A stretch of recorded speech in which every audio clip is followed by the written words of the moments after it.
Olá, gente, aqui é o pastor Sérgio Queiroz. Eu quero saudar os 32 anos do programa Opção para a Vida, do pastor Bosco e sua equipe. É uma alegria a gente poder ter um programa tão especial e que honra tanto a Deus e traz tanta alegria aos corações.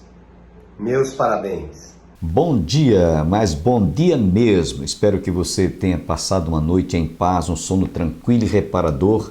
E nessa manhã de quarta-feira, hoje dia 26 de abril, dia do goleiro, você esteja com seu coração aberto para receber a palavra que dentro de instantes haveremos de ministrar, uma das mensagens que nós ministramos em nossa igreja. Portanto, continue com seu coração aberto e bem receptivo para receber a palavra de Deus nessa manhã. Ouviremos também ainda o reverendo Hernandes Dias Lopes, trazendo uma reflexão da letra A Palavra sobre pedir perdão. Ontem nós ouvimos uma mensagem muito importante sobre esse tema. Hoje o reverendo Hernandes Dias Lopes estará falando sobre pedir perdão e como nós precisamos de aprender a perdoar uns aos outros. Porque eu pergunto, quem não tem defeitos? Todos nós falhamos no agir, no relacionamento uns com os outros. Às vezes o marido não trata bem a esposa não trata bem o marido, os filhos não respeitam os pais muitas vezes, diante das dificuldades que estão enfrentando na criação dos seus filhos, perdem a paciência. E é por isso que nós precisamos realmente de pedirmos perdão diariamente. Lembra-se que Jesus falou?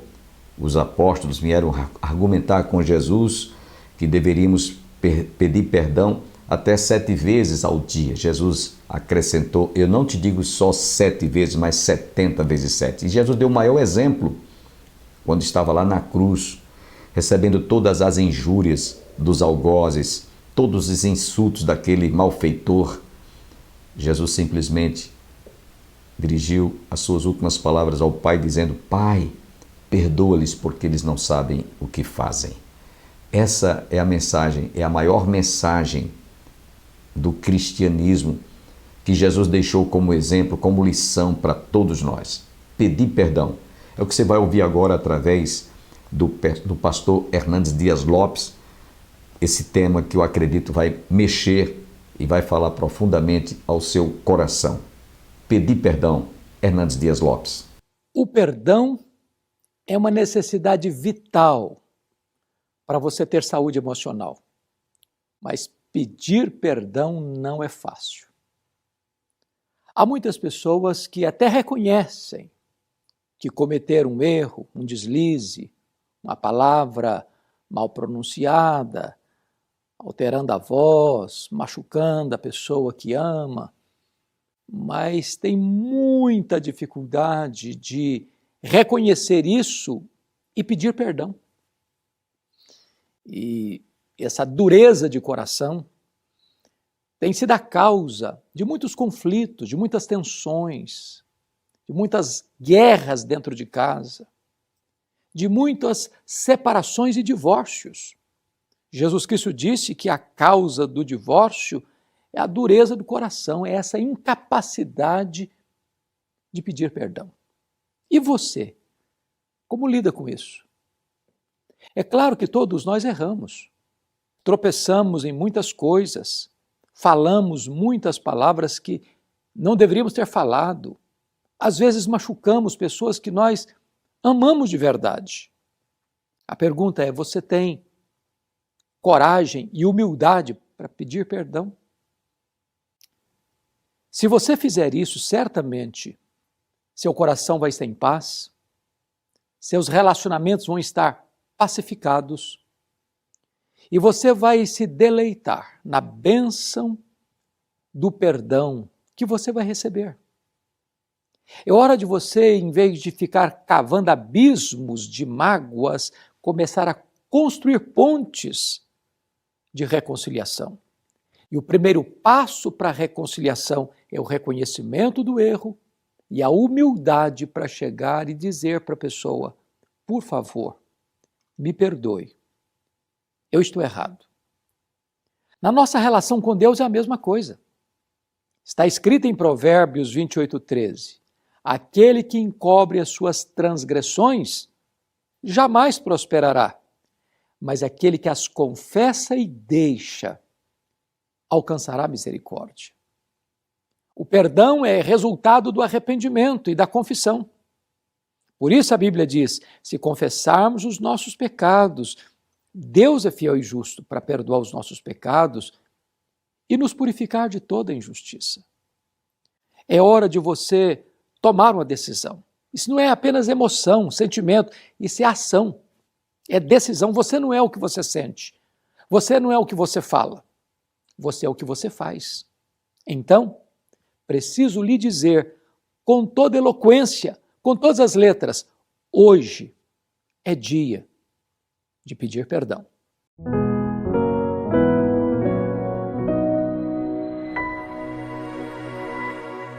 Vamos abrir Neemias 5, versículo 6 em diante. Vamos ler. Ouvindo eu, pois, o seu clamor e essas palavras, muito me enfadei e considerei comigo mesmo no meu coração. Depois pelejei com os nobres e com os magistrados e disse-lhes: usura, tomais cada um de seu irmão. E ajuntei contra eles um grande ajuntamento. E disse-lhes: nós resgatamos os judeus, nossos irmãos, que foram vendidos às gentes segundo nossas posses. E vós outra vez venderíeis vossos irmãos, ou vender-se-iam a nós? Então se calaram e não acharam que responder. Disse mais: não é bom que fazeis. Porventura não devíeis andar no temor do nosso Deus, por causa do opróbrio dos gentios, os nossos inimigos? Também eu, meus irmãos e meus moços, a juro, lhes demos dado dinheiro e trigo. Deixemos este ganho. Restitui-lhes hoje, vos peço, as suas terras, as suas vinhas, os seus olivais e as suas casas, como também o 100º do dinheiro, do trigo, do mosto e do azeite, que vós exigis deles. Então disseram: restituir-lhes-emos e nada procuraremos deles. Faremos assim como dizes. Então chamei os sacerdotes e os fiz jurar que fariam conforme esta palavra. Também o meu regaço sacudi e disse: assim sacuda Deus a todo homem da sua casa e do seu trabalho que não cumprir esta palavra, e assim seja sacudido e vazio. E toda a congregação disse: amém, e louvaram o Senhor, e o povo fez conforme esta palavra. Também desde o dia em que fui nomeado seu governador na terra de Judá, desde o ano 28 até ao ano 32 do rei Artaxerxes, 12 anos, nem eu nem meus irmãos comemos o pão do governador. Mas os primeiros governadores que foram antes de mim oprimiram o povo e tomaram-lhe pão e vinho, e além disso 45 ciclos de prata. Ainda também os seus moços dominavam sobre o povo. Porém, eu assim não fiz, por causa do temor de Deus. Antes também na obra deste muro fiz reparação, e terra nenhuma compramos, e todos os meus moços se ajuntaram ali para a obra. Também 150 homens dos judeus e dos magistrados, e os que vinham a nós, dentre as gentes que estão à roda de nós, se punham à minha mesa. E o que preparava para cada dia era um boi e 6 ovelhas escolhidas. Também aves se preparavam, e de 10 em 10 dias, de todo o vinho, muitíssimo, e nem por isso exigi o pão do governador, porquanto a servidão deste povo era grande. Lembra-te de mim para bem, ó Deus, ó meu Deus, e de tudo quanto fiz a este povo. Amém? Podem sentar. Nós estamos concluindo hoje esse capítulo 5 e nós vamos dar aqui um título a essa nossa parte do estudo do livro de Neemias. Nós vamos aqui aprender 3 palavras-chave que estão implícitas nesse texto. São lições para a nossa vida, porque não adianta a gente estudar o livro de Neemias e não procurar aplicar para a gente alguma coisa que está no texto. Então as 3 palavras são lições de indignação, repreensão e disciplina. Essas 3 palavras estão implícitas aqui, porque domingo, quinta-feira próxima passada, vocês estão lembrados do quadro que se encontrava toda a nação debaixo daquele jugo, né? Debaixo daquela opressão, quando Jerusalém estava devastada, as muralhas estavam em ruínas, as portas queimadas, o templo destruído, e Neemias e Esdras foram levantados para restaurar não só o templo, mas também os muros, as muralhas, as portas, então, e voltar à vida normal na cidade de Jerusalém. Antes da gente tecer o comentário do texto, eu preciso de dizer uma coisa a vocês. A Bíblia, as Escrituras Sagradas, é o único livro que não omite, que não esconde as falhas, os erros, os defeitos, as coisas erradas que tanto reis como profetas e o próprio povo de Deus praticavam. É o único livro que mostra a radiografia da situação moral, espiritual, a decadência, né, moral, social em que o povo se encontrava. E não foi diferente aqui no livro de Neemias, conforme vimos quinta-feira próxima passada. Então, a Bíblia não esconde as injustiças sociais, a Bíblia não esconde os erros que os reis e os sacerdotes praticavam. Vocês devem estar lembrados quando a Bíblia conta e descreve a vida do rei Davi, o homem segundo o coração de Deus, mas a Bíblia nem por isso deixou de explicitar que Davi cometeu um crime e adulterou com Batseba. A Bíblia não omitiu isso, está lá, né, no livro de Reis. Então vocês vejam que nada fica oculto, tudo é esclarecido, para mostrar que todos falharam. O único que não falhou foi Jesus, somente Jesus, mas todos eles falharam, reis, profetas, sacerdotes, todos eles falharam. Nós também lembramos ainda uma história, quando o reino do norte e o reino do sul foi dividido, o filho de Salomão, Roboão, né, e Jeroboão, ambos ficaram disputando e querendo ocupar o lugar de rei em lugar do seu pai, no caso Roboão. E há um texto muito interessante que nós encontramos lá no livro de 2 Reis, capítulo 12, verso de 1 a 15, onde encontramos que quando Roboão estava querendo assumir o reinado para substituir o reino do seu pai Salomão, ele simplesmente procurou aconselhar-se com os anciãos. Até aí tudo bom, né? Foi procurar conselho dos anciãos. Como é que eu devo dar continuidade e reinar sobre Israel? Então disseram: olha, seja um pouco flexível, né? Não seja tão duro quanto o seu pai. Isso está lá no livro de 1 Reis, né? Então o povo dirigiu-se a Roboão e pediram: teu pai fez pesado o nosso jugo, agora pois alivia a dura servidão de teu pai e o seu pesado jugo que nos impões, e nós te serviremos. Ele lhes respondeu: ide após 3 dias, voltai e eu darei o que se fará. Lá no verso 6 diz que Roboão tomou conselho com os anciãos, os homens idosos, porque eram homens experientes, eram homens que poderiam ajudar-lhe em muito a como ele administrar e reinar sobre Israel. E eles lhe disseram: se hoje te tornares servo deste povo, e o servires, e atendendo falares coisas boas, eles se farão teus servos para sempre. Mas no verso 8 diz: ele porém desprezou e tomou conselho com os jovens. Vocês vejam, ele desprezou o conselho dos anciãos e foi se aconselhar com os jovens. E quando os anciãos vieram obter o resultado, a resposta, né? Foi duro aquilo que ouviram. Olha o que ele diz: meu pai fez pesado o vosso jugo, porém eu ainda o agravarei. Meu pai vos castigou com açoites, eu porém vos castigarei com escorpiões.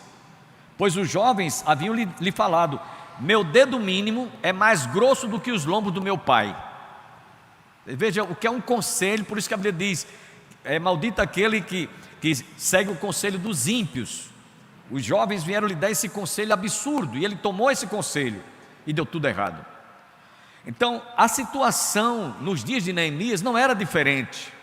O povo estava oprimido, o povo estava pagando um preço caro, não é? Impostos altos, estavam inclusive hipotecando as casas, os bens, tudo.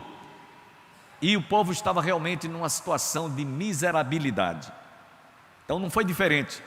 Por isso, Neemias, quando foi levantado para restaurar não apenas os muros, as muralhas que estavam caídas, mas o templo também e tudo, também o povo precisava de uma restauração espiritual. Havia também a necessidade do povo ter uma restauração social. E foi isso que nós vimos aqui semana passada e hoje vamos dar continuidade. Então, irmãos, diante de tantas injustiças sociais, Neemias ficou indignado. Por isso é que vocês vão ver logo nos primeiros versículos ele expressando essa sua indignação. Nos versos 6: ouvindo eu, pois, o seu clamor e estas palavras, muito me enfadei. Tem uma tradução que diz: me indignei. Ficou indignado.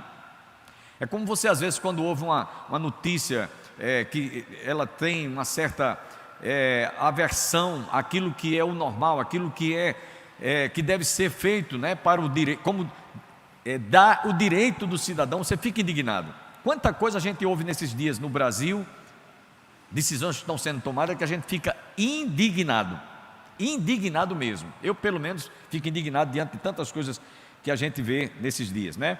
Então observe que diante de tantas injustiças sociais, Neemias ficou indignado, pois esse comportamento não pode acontecer no meio de um povo que conhece a palavra de Deus, no meio de um povo que tem, pelo menos deve demonstrar ter o temor a Deus. Então é inadmissível que a pessoa que conheça a verdade, ele tenha um comportamento anverso àquilo que é certo, àquilo que é correto. É por isso que a Bíblia diz: Deus não leva em consideração os tempos da nossa ignorância. Enquanto você ignora a verdade, enquanto você ignora a palavra de Deus, Deus não leva em consideração. Mas quando os nossos olhos são abertos, agora é diferente. E foi isso que Neemias tratou a partir dos versos 6 até o versículo 19. Então, diante de todas essas injustiças sociais, Neemias ficou indignado, pois este comportamento não podia acontecer no meio de um povo que se chamava pelo nome de Deus, pelo nome do Senhor. E é isso que vamos ver hoje no nosso estudo, né? Então vamos para o versículo 6: ouvindo eu, pois, o seu clamor e estas palavras, muito me aborreci e fiquei indignado, né? Olha, irmãos, quando a gente vê uma autoridade, preste bem atenção no que eu vou dizer, que sabe o que é que ele tem dentro das suas atribuições, como presidente, como governador, como juiz de direito, como advogado, como prefeito, como governador, deve fazer, deve administrar de forma lícita, legal, legítima, a gente respira aliviado. Mas quando a gente vê aquela autoridade fazendo tomando certas decisões, que elas vão de encontro aos direitos, ao respeito e ao direito do cidadão, da cidadania, a gente fica revoltado. E era exatamente isso que Neemias tinha ouvido, e ele estava indignado diante de tanta coisa errada que ele estava vendo acontecer, né? E ele então estava ali para tentar, né, contornar e trazer solução para aqueles problemas. No verso 7, por isso da sua indignação, no verso 7 ele diz: depois de ter considerado comigo mesmo, repreendi os nobres e magistrados e lhes disse: sois usuários cada um para com o seu irmão, ou para com o próximo, e convoquei contra eles um grande ajuntamento. E o líder que tem realmente essa visão de administrar, de governar, de forma que os direitos dos cidadãos sejam respeitados, ele vai ter êxito no seu projeto, no seu plano de governo. E quando ele faz o contrário, meus irmãos, o povo se revolta. Veja o exemplo que eu citei para vocês de Roboão. Ele disse: olha, quando ele ouviu o conselho dos jovens, dos ímpios, olha, diga ao povo, quando vinha receber a resposta, que o teu dedo mínimo é mais grosso do que os lombos do teu pai. Isso traz uma indignação, uma revolta, e o povo então não aceita esse tipo de comportamento e de atitude de um governante, né? Então o líder não pode fazer vistas grossas quando os grandes acontecimentos trazem danos à sociedade ou à comunidade a qual ele está dirigindo, né?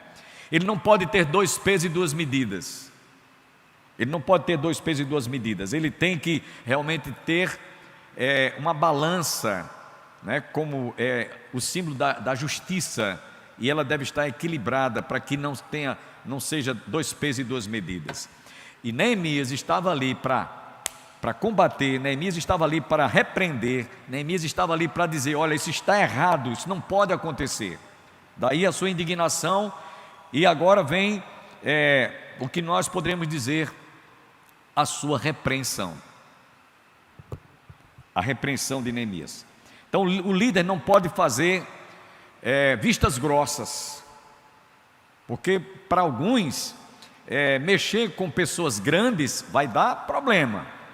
Mexer com pessoas pequenas não dá muito problema não. E sempre o pau se quebra nas costas do mais fraco. Pode prestar atenção. Os grandes, né, muitas vezes eles têm a cobertura, têm o apoio, né, daquilo que a gente chama, né, de arrumadinho, né, para a gente ser mais claro, arrumadinho, né?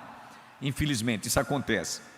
Então nesse versículo 7, depois de ter considerado, ele diz aí: depois de ter considerado comigo mesmo, repreendi os nobres e magistrados e lhes disse: sois usuários, cada um para com seu irmão, e convoquei contra eles um grande ajuntamento.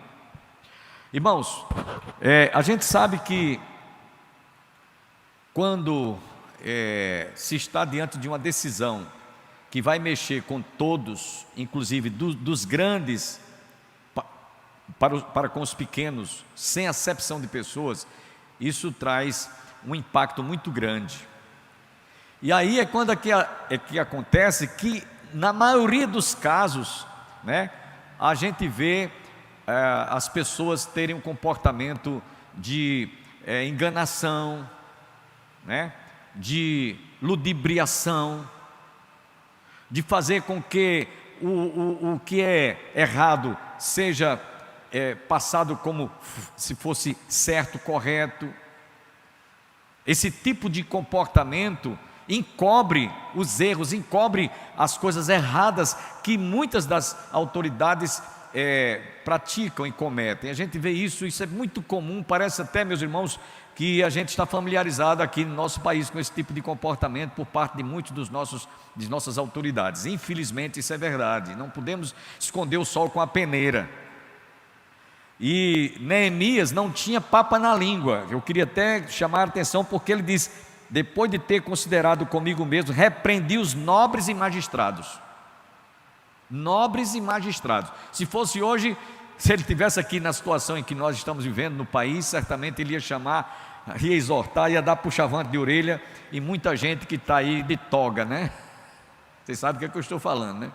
Ele ia falar mesmo, né, com autoridade, né, como um homem de Deus, né? No versículo 8, então ele diz assim, o texto diz: disse-lhes: nós resgatamos os judeus, nossos irmãos, que foram vendidos às gentes, segundo as nossas posses, e vós outra vez negociaríeis vossos irmãos para que sejam vendidos a nós?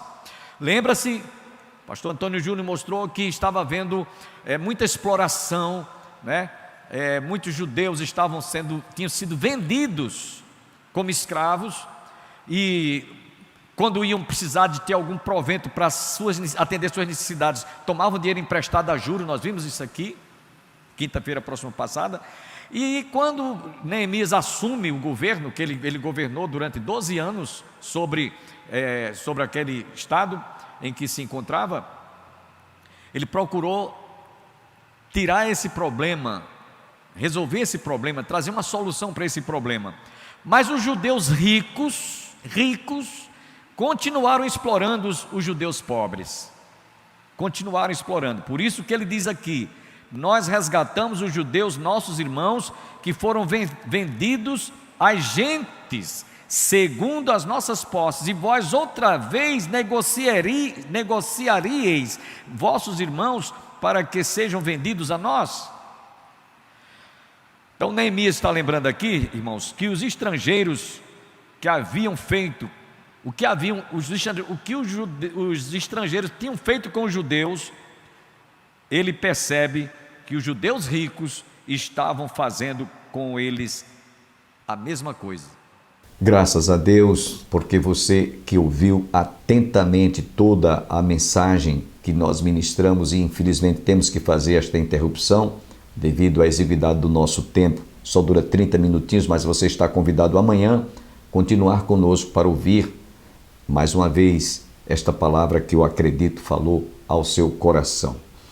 Estamos chegando ao término de mais um programa, agradecidos a você que esteve conosco. Esperamos em Deus que você divulgue o nosso programa, que você continue nos seguindo no YouTube, você que nos assiste diariamente na TV Master, TV a cabo, Canal 20, em João Pessoa, divulgue também o nosso programa. E nós queremos inclusive deixar para você uma lembrancinha do que foi o nosso 32º aniversário do programa Opção para a Vida. Nós temos aqui um marcador de Bíblia. Esse marcador, atrás, nas costas, tem um calendáriozinho que vai lhe ajudar a você, quando estiver lendo a sua Bíblia. É um marcador de Bíblia com esse calendário. É uma lembrança. Se você desejar fazer a aquisição, nós deixamos para você a informação para que você que reside em Campina Grande procure a Igreja do Calvário, situada às margens do Açude Velho. Nós estaremos deixando para você esta lembrança, esse brinde. Visite-nos em um dos cultos e você receberá essa lembrancinha. Belíssima, simples, singela, mas foi feita com muito amor para ajudar você a manusear melhor a palavra com este marcador de Bíblia. Você que reside fora de Campina Grande poderá entrar em contato conosco pelo fone 914-93993 e nós tentaremos fazer chegar até você este brindezinho, essa lembrança que você certamente vai gostar, porque vai lhe ajudar a você manusear melhor a palavra de Deus, deixando marcado o texto onde você estava lendo ou meditando as Escrituras Sagradas. Tenham todos um bom dia e até amanhã.